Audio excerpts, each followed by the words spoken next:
Aqui quem vos fala é Mário Duarte. Estamos aqui com uma figura muito importante, com um vasto conhecimento na área de segurança pública, sistema prisional, e ele não podia ficar fora da minha lista, porque foi um profissional que ficou por 20 anos no sistema prisional. E através do trabalho dele, que hoje o sistema prisional do Vale do Aço teve holofote. Com vocês, Edmar Soares. Boa noite, Edmar. Boa noite, Mário. Boa noite a todos aí, né? Todos os ouvintes aí.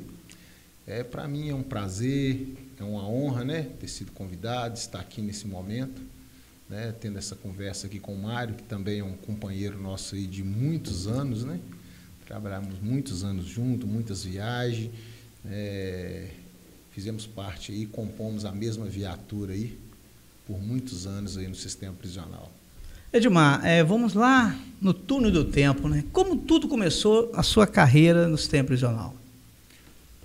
No sistema prisional eu ingressei, né, na turma de 99, né? Lá eu cheguei sob o comando do diretor na época, doutor Irineu, delegado da Polícia Civil, e vim passando por vários outros diretores, né? O meu último diretor na penitenciária de Paba foi o Tenente Adão, mas eu cheguei para ocupar o cargo de agente penitenciário, né? Trabalhei em todas as equipes, depois eu fui subchefe de equipe, depois eu fui inspetor, depois eu fui supervisor.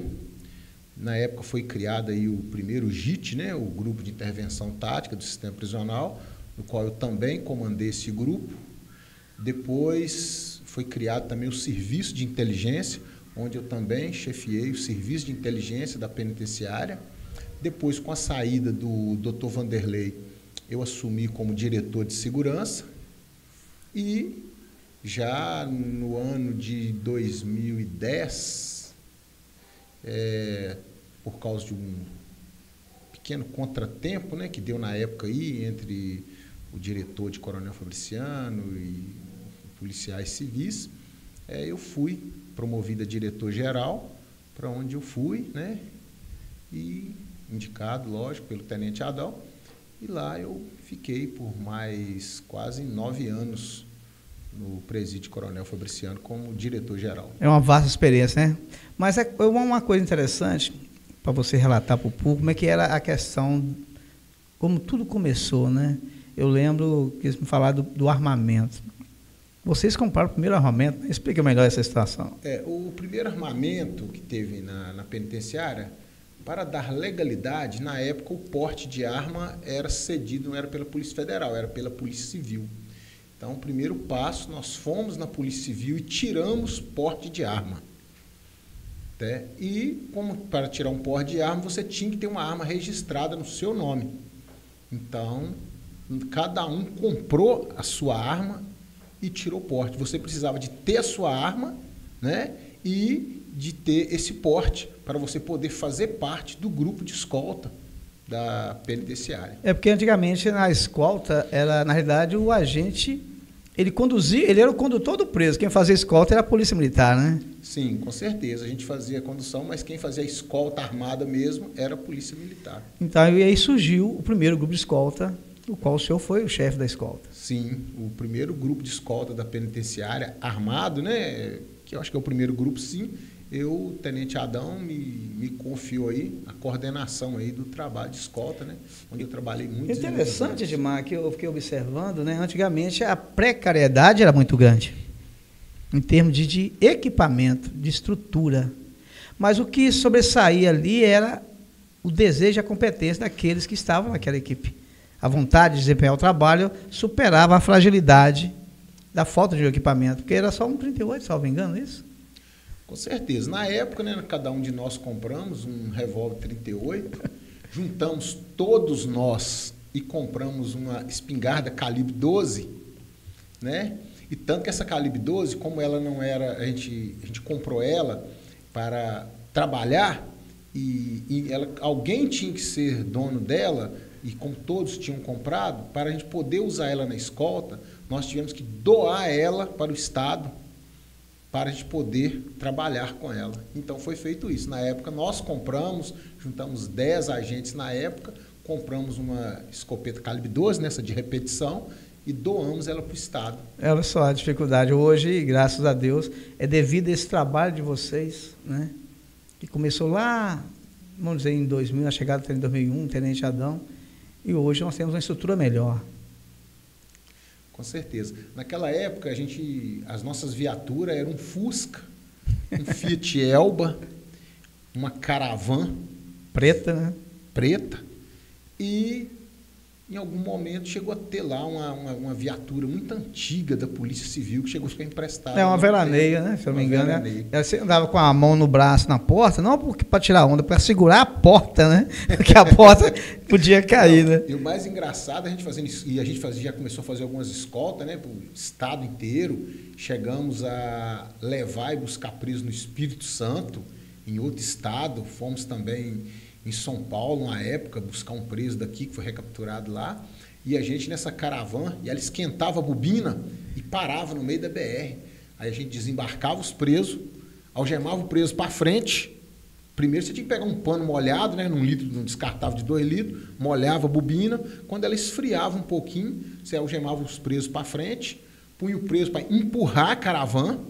Aí o preso empurrava a caravana, o motorista lá dentro, os outros 3 componentes correndo atrás, ali vigiando o preso, empurrando a viatura pegava, você embarcava os presos, e aí viajava mais uns 100 quilômetros, esquentava de novo a bobina, era o mesmo processo, você parava. Gente, é muita loucura, o pessoal pensa que é história, né? Mas são fatos, cara. Fatos reais. Então a gente fala para a nova geração que está chegando aí, que hoje são policiais penais.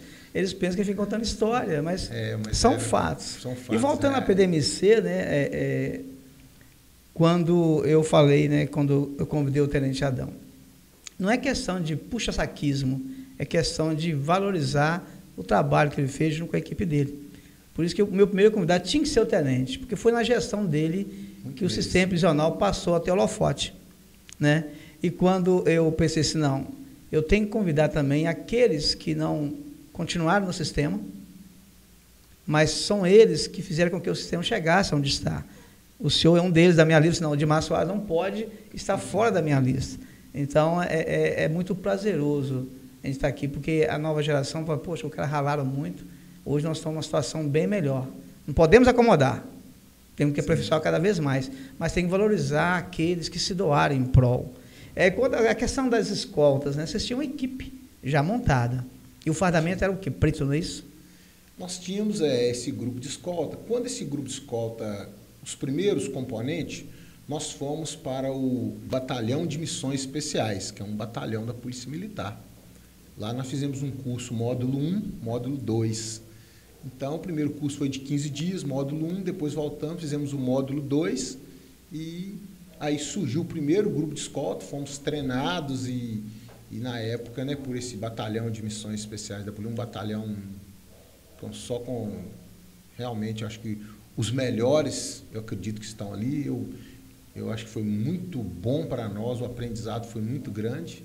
E quando nós saímos de lá, cada um de nós ganhamos um macacão, até bem parecido com um macacão de vigilante de banco, mas escrito agente penitenciário nas costas, escolta, colete. Aí nós saímos já de coturno, boina, tivemos uma formatura lá no batalhão. Foi assim, né, na época, o Dr. José Caran, que era o SOP, né, o superintendente de organizações penitenciárias, e ele estava presente lá.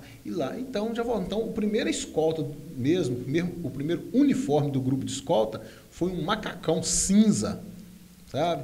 E falar que isso é verdade, perigoso eu ter ele guardado lá em casa. É bom trazer de relíquia, entendeu? Pra gente divulgar aqui, eu né? Acho que eu vou procurar lá, eu acho que eu tenho. Então, o primeiro foi esse. Depois desse macacão, a gente foi usando, mas é que tem um pouco meio feioso também.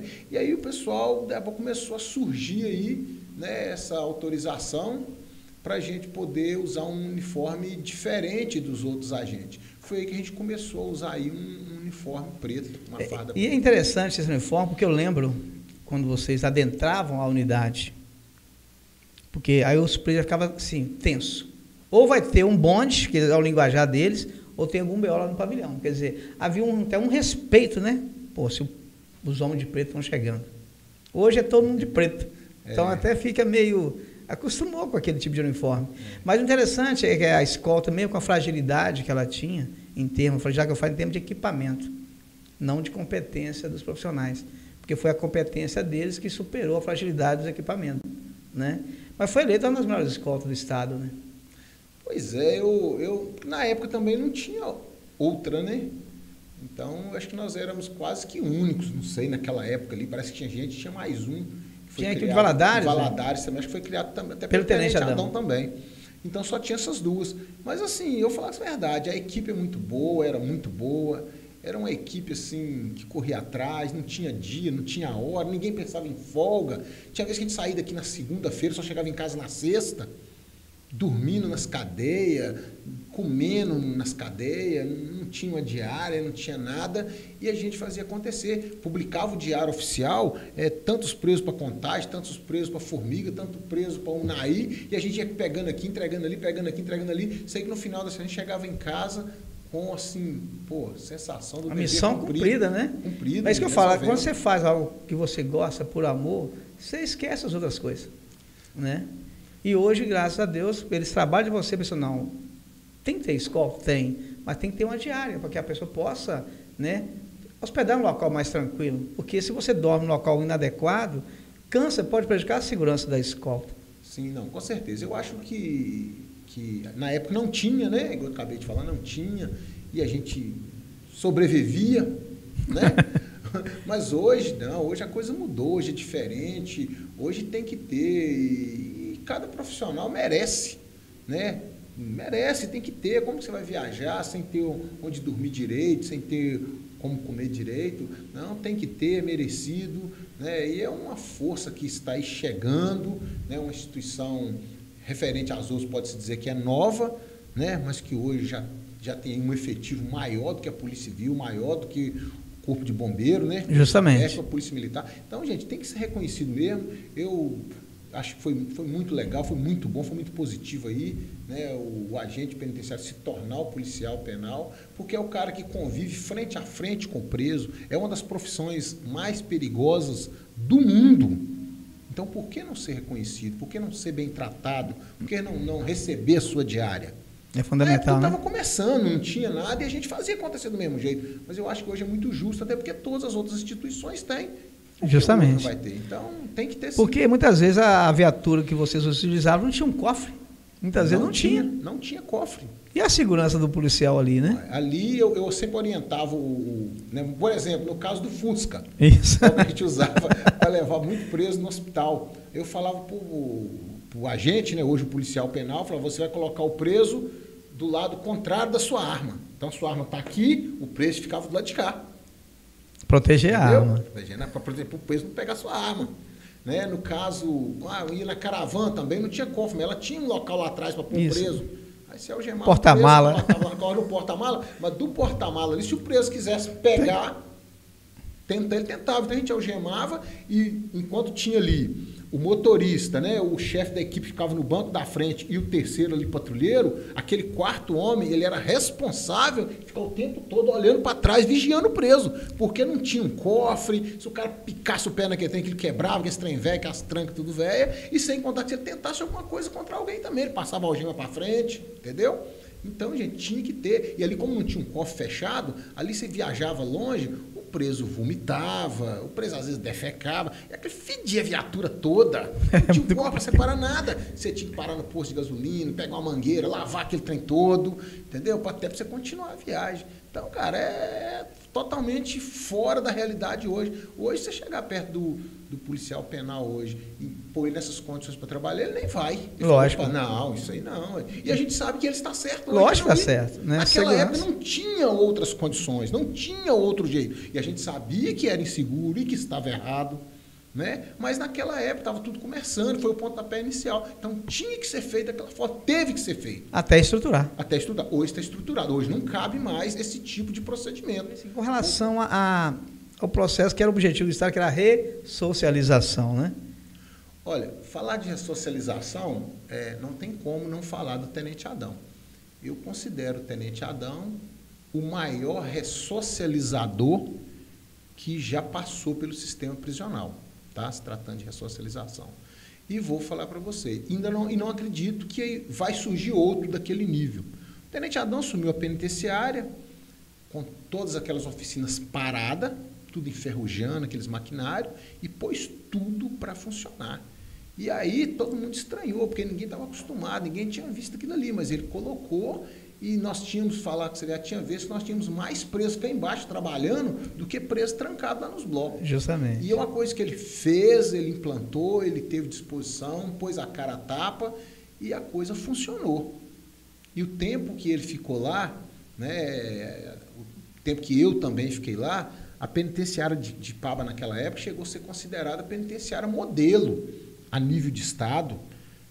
Chegaram a falar penitenciária modelo a nível de Brasil, modelo de ressocialização ali. Nós chegamos a ser visitados por outros países para ver o trabalho de ressocialização que estava sendo feito ali, né, pelaquela equipe. Quando eu estou falando do Tenente Adão, mas não é só o Tenente Adão, era uma equipe, né?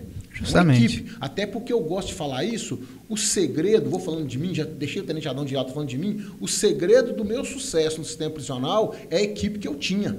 Sem essa equipe não ia dar certo. E o Tenente Adão, eu vou falar agora, vou chegar nele. Se o Tenente Adão também não tivesse aquela equipe, né, não daria certo. Ele talvez sozinho não iria conseguir. Mas ele foi o cara que implantou, que criou, que pôs à frente ali, teve apoio na época, né, do secretário, do judiciário, de todo mundo e tal. E a equipe era fechada e tudo deu certo. Então, eu acho que falar de ressocialização, eu desconheço alguém, né, que fez um trabalho de ressocialização melhor que o Tenente Adão. E com relação ao negócio que falou, né, cada posição, cada cargo que se ocupa, você tem uma atribuição diferente. Você antes era o agente, depois passou a ser o chefe de equipe, e depois chegou o cargo de diretor de segurança no IPABA. E a visão mudou? Como é que você enxergava todo o contexto lá? Tudo muda. Até porque muda, até porque quando eu cheguei, eu era o agente, o diretor era o doutor Irineu, que ia na penitenciária uma vez por semana, né? E depois veio o doutor Joaquim, veio trocando ali e tal. Então a penitenciária naquela ficava geralmente mais na mão mesmo do diretor de segurança. E a gente, como agente ali, a visão era outra, a situação era outra, né? E o agente, você ter a visão é de apertar o preso mesmo, é de cair para dentro, é pôr o bicho para pegar, e porque depois você sabe, dá o que der, se der errado, né, se der tudo certinho, parabéns para o diretor. Se der errado, a responsabilidade é dele. Então a sua visão é outra. Mas depois que você vai ser chefe de equipe, você já começa a perceber que a sua equipe tem que dar certo. Não é só você entrar lá e fazer o que tem que fazer, porque a sua equipe tem que dar certo. Mas depois você vai ser o supervisor, o coordenador. Agora não é a minha equipe. Todas as equipes têm que funcionar redondinho. Aí você já não é mais aquele cara que só entra para pôr o bicho para pegar. Aí você já é outro cara. Você tem que estar ali fechado com a sua tropa, você tem que estar do lado da sua equipe, né? Que eu falei, sem equipe nada funciona, tem que ter equipe boa. E aí depois eu fui para a inteligência, já ficou uma situação, você tinha que estar ali munindo o diretor de segurança de informações para que a coisa não acontecesse, você tinha que evitar, descobrir a fuga antes, você tinha que receber a informação da droga que entrar, do celular que entrar, para a equipe pular e prender. Já era outro contexto. Aí depois eu fui ser o doutor Vanderlei, eu fui ser o diretor de segurança. Aí, Xará, aí você tem que tomar conta da segurança. Aí você tem que estar ali, não deixando a equipe parar, mas também vigiando para não ter excesso. Aí já começa a ter outra visão. A coisa já muda. Aí você já está ali de forma que você não pode deixar nada dar errado. Mas também você não pode deixar a turma extrapolar. E também você não pode tirar o incentivo da tropa, porque se a tropa fica fraca, o diretor de segurança não tem força. A tropa é os braços do diretor de segurança. Justamente. E é outra visão. Então o diretor de segurança ele tem que já chegar ali e, né, realmente contornar para que tudo dê certo e vigiar para não ter excesso, porque depois deu um problema lá, é o diretor de segurança que vai estar lá, a sindicância vai ter que apurar, e aí já pensou, você está ali, você vai ter que apurar alguma coisa para prejudicar o seu companheiro de serviço, aí você já tem que fazer dentro do diretor, já tem uma outra atribuição que é muitíssimo importante, é o diretor de segurança saber fazer uma apuração dos fatos de forma, né, a não deixar o preso enrolar ele, o preso criar situações para você prejudicar a sua tropa. Porque se a sua tropa também começar a tomar bomba uma atrás da outra, o que acontece? A sua tropa vai recuar. E se o diretor de segurança também tem uma tropa que recua, que não avança no momento necessário, aí ele é um diretor de segurança fraco. Justamente. Aí depois vem a questão do diretor-geral, né? É uma outra visão. Aí já é outra situação. O cargo que você ocupou, hein, Coronel Fabriciano? Eu ocupei Fabriciano, fiquei lá por mais ou menos 9 anos como diretor-geral. E aí eu já penso a minha visão, respeito quem pensa o contrário e acha que tem que ser de outra forma, mas eu penso que o diretor-geral já é um cargo mais político. A função do diretor-geral é estar bem com a Polícia Civil, com a Polícia Militar, com o Ministério Público, com os direitos humanos, né, estar ali reunido com a pastoral carcerária, com o Conselho da Comunidade. Aí é um outro tipo de visão. E aí a carceragem já tem que ficar para o diretor de segurança. Até porque, se o diretor-geral ficar muito envolvido dentro da carceragem, ele acaba deixando o resto da equipe dele sendo agentes comuns. Ele não pode. O diretor-geral tem que ser a última palavra, ele tem que manter uma distância da carceragem, e ele tem que ser aquela última palavra final. Quando tudo extrapolou, é aí que ele tem que agir, né? Agir, a última instância, vamos dizer assim. É por isso que muitas vezes o servidor, o policial penal, não entende certas decisões do diretor-geral, né? Pois é, e o diretor-geral, ele tem que tomar decisões, porque uma decisão dele, ele pode evitar uma rebelião, ou ele pode fazer, né, instaurar uma rebelião na cadeia. Então, assim, o diretor-geral, ele tem que ser preservado pelo resto, né? Do jeito que o supervisor ali, o inspetor, tem que preservar o diretor de segurança, o diretor-geral tem que ser preservado muito mais. Mas quando o diretor-geral tem um diretor de segurança bom, tá? E eu posso falar porque eu tive, né? Então, você consegue trabalhar bem mais tranquilo. E como é que foi a sua experiência lá, depois que você assumiu a última instância, né? Diretor-geral de Coronel Fabriciano, quase 9 anos. Pois é. Quando você chegou, como é que era? O que mudou com a sua gestão ali? Eu cheguei lá num momento de crise. Crise mesmo. Os presos totalmente rebeldes. Na época, o diretor-geral tinha tido um problema com alguns policiais civis, então eles estavam em crise também com o sistema prisional e a polícia. Até esse foi o motivo que eu fui para lá. Eu tenho consciência disso. Né? E cheguei no momento em que os agentes penitenciários lá da época gostavam do diretor-geral. E ele tinha saído. Aí parecia que eu estava indo para tomar o lugar, ocupar o lugar de um cara que o pessoal, os agentes gostavam. Os presos odiavam.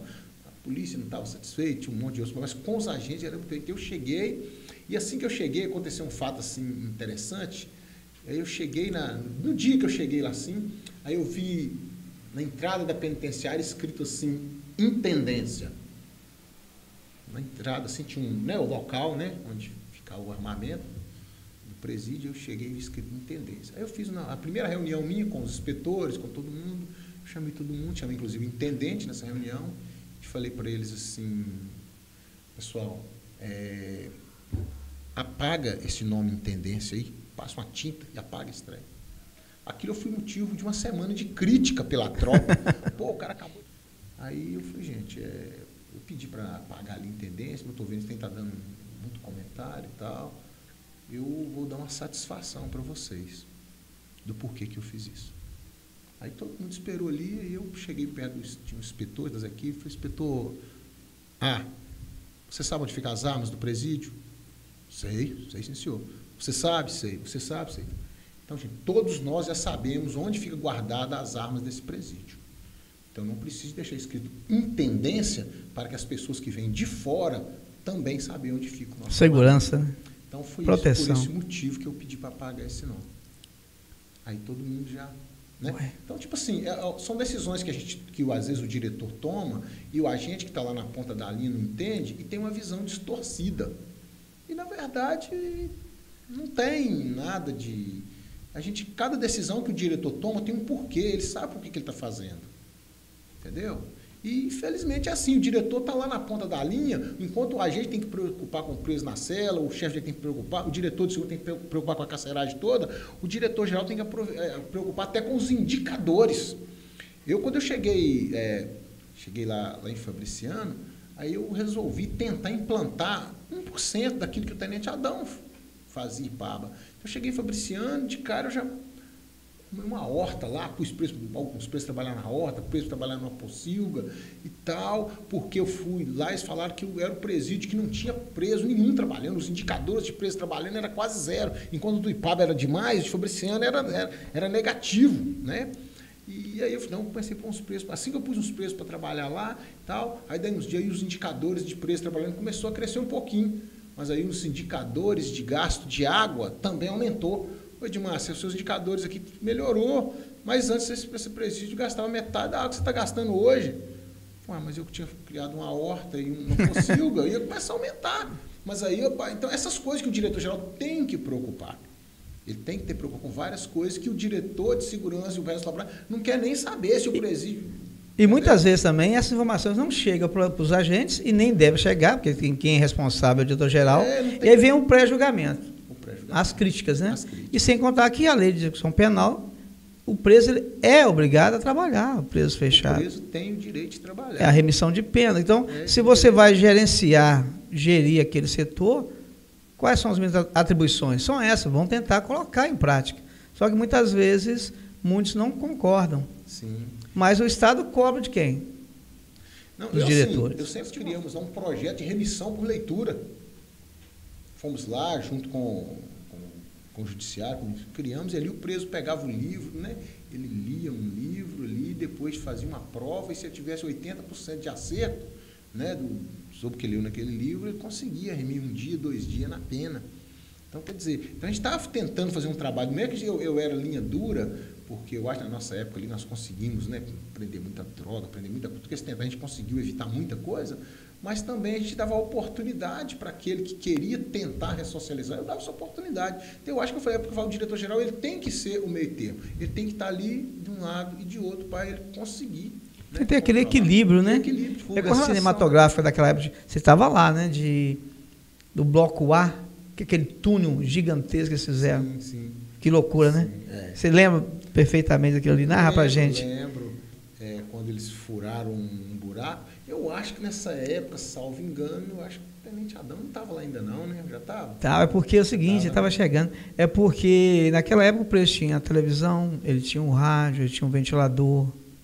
Não tinha o uniforme do preso, ele usava roupa, o artesanato era feito dentro da própria cela. Então eles tinham todas as ferramentas necessárias e fizeram um túnel de aproximadamente 22 metros de comprimento, sim, por 2 metros de profundidade, e saiu passou por baixo da pista, saiu lá na testa do barranco. Sim. Pavilhão A, se eu não me engano, cela 36 ou 37, por aí.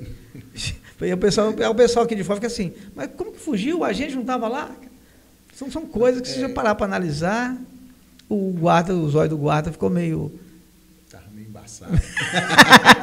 Vou comer um salgadinho. Mas aí, durante toda essa trajetória toda aí, né, a gente fica analisando como você faz uma análise, né, do sistema prisional na tua época, do atual. Todo o contexto. Como você faz uma análise aí, daquelas dificuldades que vocês tiveram, né? Tudo muito difícil. Por exemplo, os bastões que a gente trabalhava, nós íamos lá no meio do mato e cortava as árvores, fazia os bastões para trabalhar. Não tinha nem bastão, né? Essa outra situação, não tinha uma viatura adequada, não tinha armamento, não tinha nada. Nem uniforme no começo não tinha também. Não tinha uniforme, era só uma camiseta branca, né? Escrito... Agente. Não, as primeiras veio nas costas estava Secretaria de Justiça e Direitos Humanos, nas costas. E na frente escrito... gente, eu tenho ela até guardar até hoje. E o crachá, que era um outdoor. Você chegou a pegar o colete? Tem, com aquele tipo da Polícia Civil? Igual da Polícia Civil. Justo. Da Justiça. Eu tinha esse colete também guardado. Eu ia até trazer a roupa aqui, cara. Mas eu acho que eu tenho meu colete lá em casa. Eu lembro quando surgiu o primeiro uniforme, que o pessoal ficou revoltado, né? Porque o uniforme era parecendo o uniforme da CENIL, era todo bege.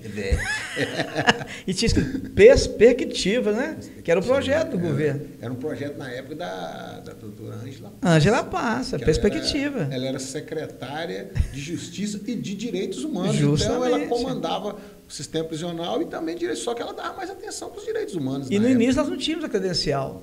Tinha não. Mas tinha um servidor que fazia e vendia por R$10. Depois veio um crachazinho, eu tenho guardado também até hoje. Então, quer dizer, a gente fica analisando isso aí, a gente fala com os novos agentes que chegam, né? Rapaz, não é historinha não, é fato, cara. É fato. Eu tenho as fotos, vou estar lá guardado.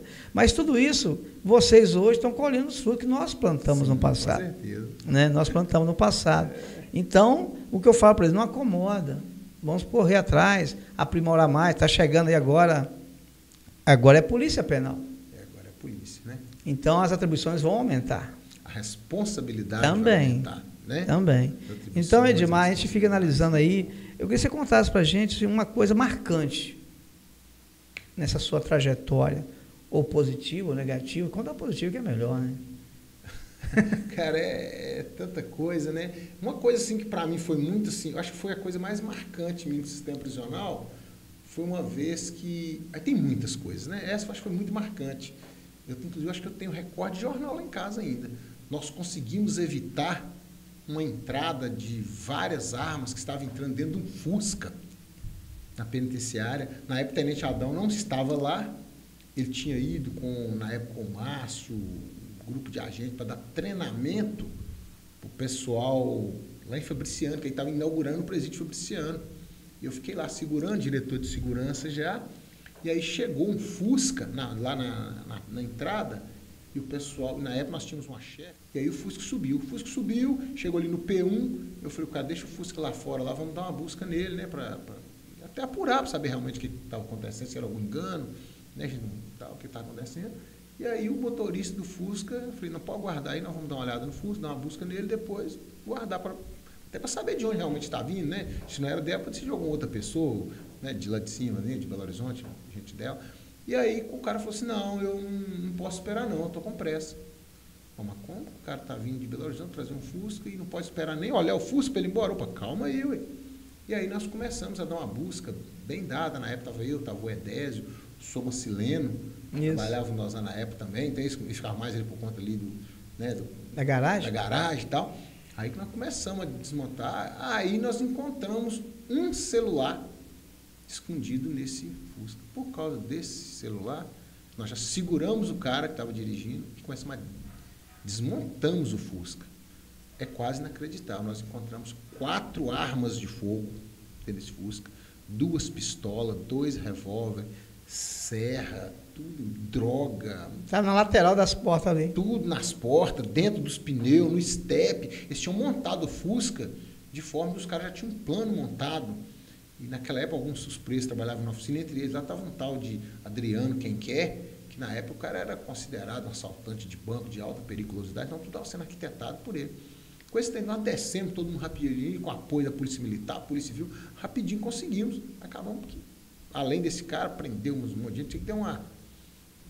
Foi aqui, servição, cara. Eu lembro que teve, acho que era um Audi A3, se for novinho, o pessoal estava guardando esse cara lá embaixo. Deixou o Fusca e ele estava lá embaixo. Esperando o rapaz chegar. Inclusive, a mulher desse Adriano é uma das que eram 2 mulheres. 2 mulheres e 2 caras. Outro quadro interessante foi a questão que eu não gosto de chamar o preso por apelido, não, senão dá muita moral para o preso. Sim. Quando ele chama de Rogerão, né? Rogério José do Amaral. Rogério José Amaral dos Santos. Aí ele chegou na unidade. Você lembra como é que foi esse fato? Lembro. O Rogerão se envolveu numa rebelião lá em Contagem, na segurança máxima. Na época ele foi acusado nessa rebelião de ter dado um tiro em um agente.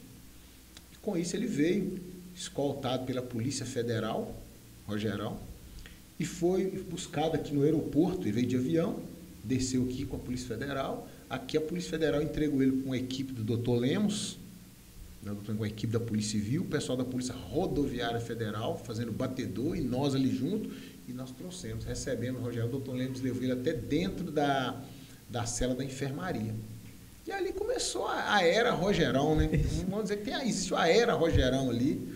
Um cara que chegou com essa fama toda, o Tenente Adão, né, mandou isolar ele numa cela da enfermaria. Só o pessoal, naquele grupinho nosso de escolta ali, tipo, de ter contato com esse cara. E com a gente todo mundo preservando, daí uns dias, né, ele estava seguro. Mas o que eu falo é o seguinte, Soares, olha só, eu lembro como se fosse ontem para esse fato. O que me lembrou foi um filme, acho que é A Espera de um Milagre, o nome desse filme, que o cara, um negão, foi preso, suspeito de ter estrupado 2 crianças, mas tinha um poder de cura.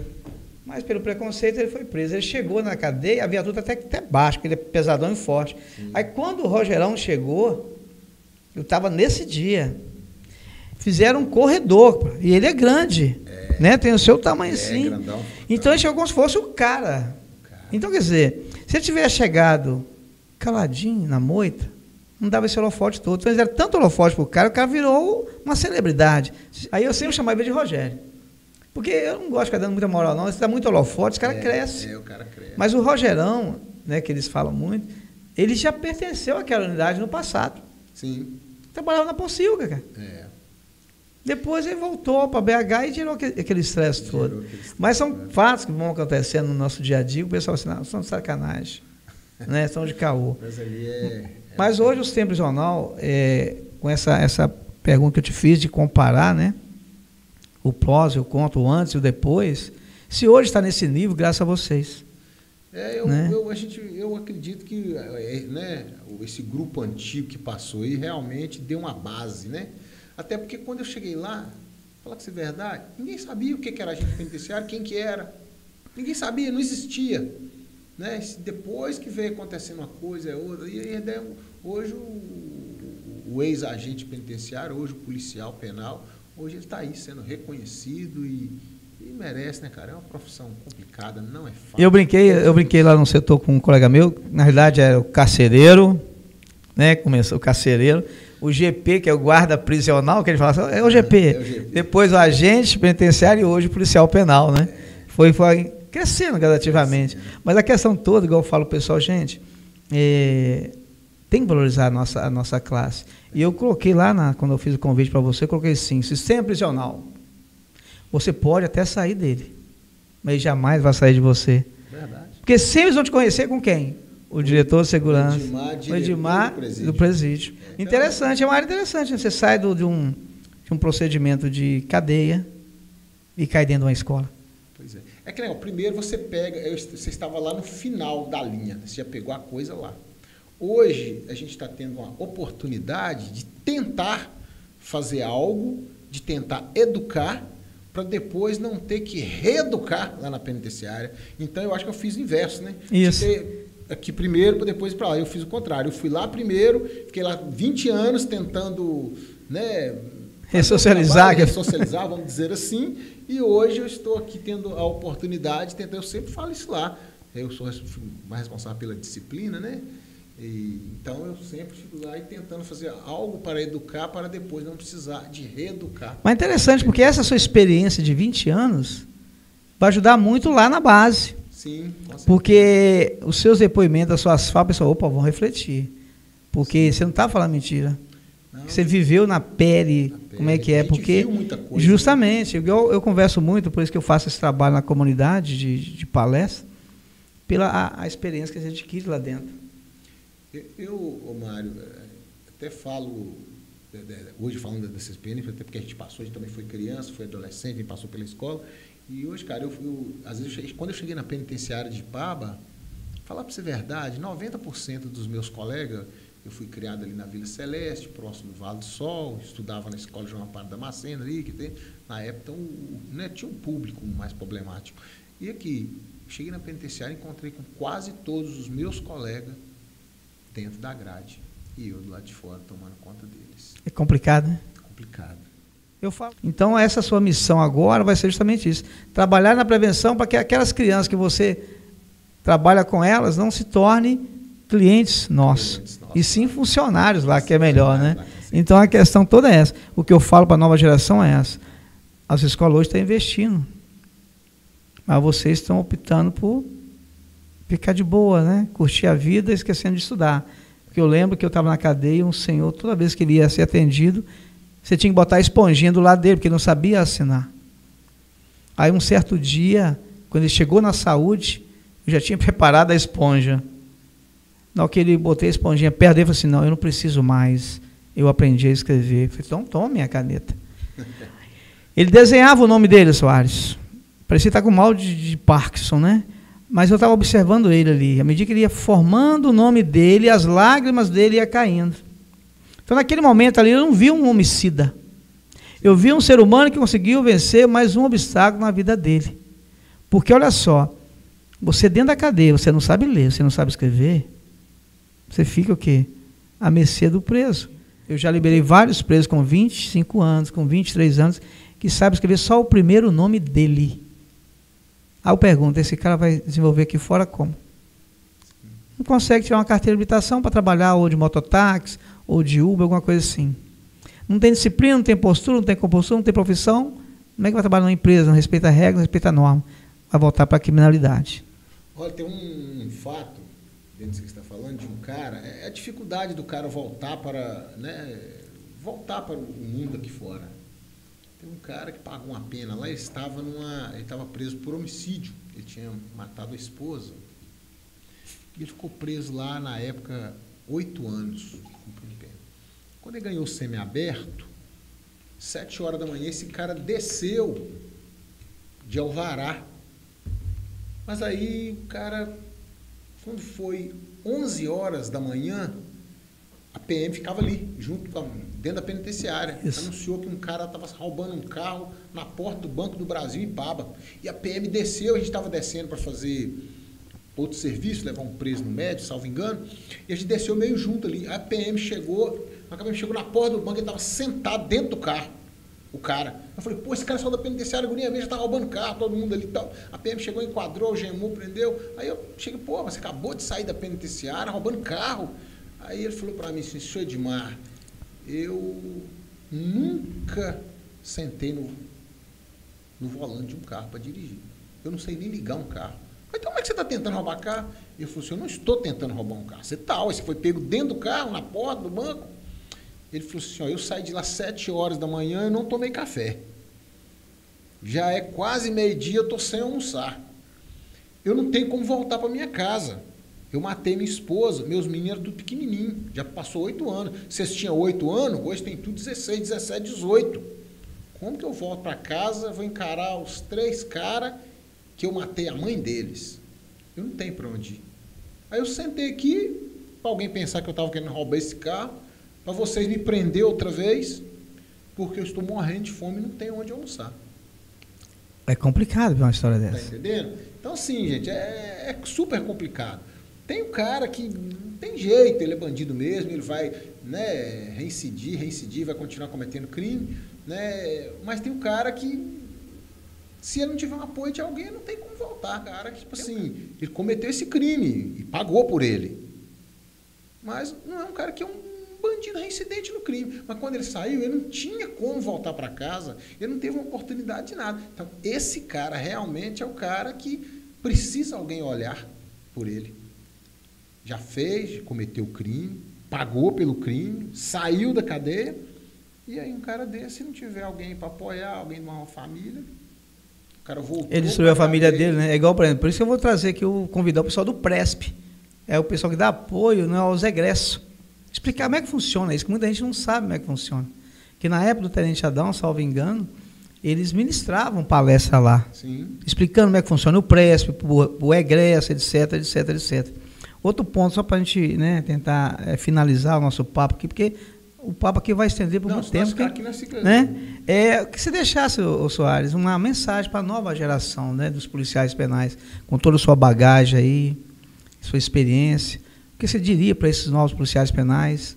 Porque são até da segurança deles mesmo, porque agora eles são vistos como policiais. Eu falo, cara, com essa turma que está chegando aí, turma nova que está aí, primeira coisa, valoriza o seu parceiro, o seu amigo, porque a união faz a força. E tem que pensar, tá? É na união, no companheirismo, tá? A sua segurança, preservar, muito cuidado onde vai, onde frequenta, com quem anda, porque hoje nós somos vistos. Eu estou falando nós, eu estou me incluindo, porque eu vou ser até o último dia da minha vida o Edmar, diretor do presídio. Justamente. Onde eu chego, hoje eu trabalho em outra área, estou ali fazendo meu serviço, e todo policial que chega lá, Edmar, o diretor. Então, todos os bandidos, às vezes até hoje um pai de um aluno que vai lá me ver, mas é o Edmar, o diretor lá do presídio. Então, quer dizer, a gente é visto, então, nós temos que tomar muito cuidado onde frequenta, onde anda, e pensar muito na união, na amizade, na parceria, na valorização. Mas eu acho que nós precisamos, em primeira mão, é pensar nesse fato que eu falei aqui. Porque unido, nós somos fortes, tá? Unido ninguém pode, não. Mas essas rachaduras que dá dentro do próprio sistema, enfraquece a categoria, enfraquece a classe. O tempo que eu tinha que estar ali preocupado com o bandido, com o preso, com aquele que é contra, na verdade está ali um companheiro preocupando em algo para prejudicar o outro. Então eu quero deixar aqui, tá, essa reflexão para todos aí, o pessoal que estão hoje, pensar muito nisso. É a rachadura, é a divisão que enfraquece. E o dia que isso acabar, ninguém segura a Polícia Penal. Então eu te agradeço por ter aceito o convite. Foi muito prazeroso a sua presença aqui. Espero que você volte mais vezes. Com certeza. Né? E eu vou chamar outros que foram do passado, colegas seus aí, para valorizar aqueles que se doaram a sua juventude, a sua saúde, o seu emocional em prol do sistema. E aproveito também, a mensagem que eu trago para os agentes é o seguinte: cuide da sua saúde mental, porque eu já enterrei 5 por suicídio. Tanto é que meu próximo entrevistado vai falar sobre a ansiedade, nós vamos falar sobre a saúde mental do servidor, como trabalhar isso, porque, igual você falou, a profissão do agente penitenciário hoje, policial penal, é uma das mais perigosas do mundo.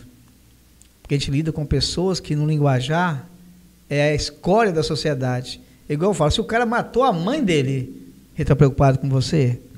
Se ele estrupou a filhinha dele, ele está preocupado contigo? Então a gente não pode deixar a emoção superar a razão, senão a gente perde. Sim. É o autocontrole, o equilíbrio, a saúde mental em primeiro lugar. Então, muito obrigado. Que Deus possa te guardar, te proteger, te abençoar sempre. E nós estamos à disposição. Se você precisar, nós estamos aí, tá ok? Mário, muito obrigadão aí. Eu também só tenho a agradecer realmente pela oportunidade aqui. Foi muito bom estar aqui, rever você, bater um papo, relembrar, né, a turma. Eu teria nesse momento aqui que agradecer a muitos companheiros, né, que me ajudaram a vencer essa jornada. Eu só não vou citar nomes aqui, porque a gente pode esquecer de um outro, ficar, né? Mas eu só tenho a agradecer a todos, em especial ao sistema prisional, hoje a Polícia Penal. Se hoje, Mário, o que eu conquistei foi graças ao sistema prisional, onde eu fiquei a maior parte da minha vida. Muito obrigado a você aí, muito obrigado a todos os meus companheiros que ombrearam comigo, tá, durante esses 20 anos aí dentro do sistema prisional. Ok. Obrigado. Obrigado.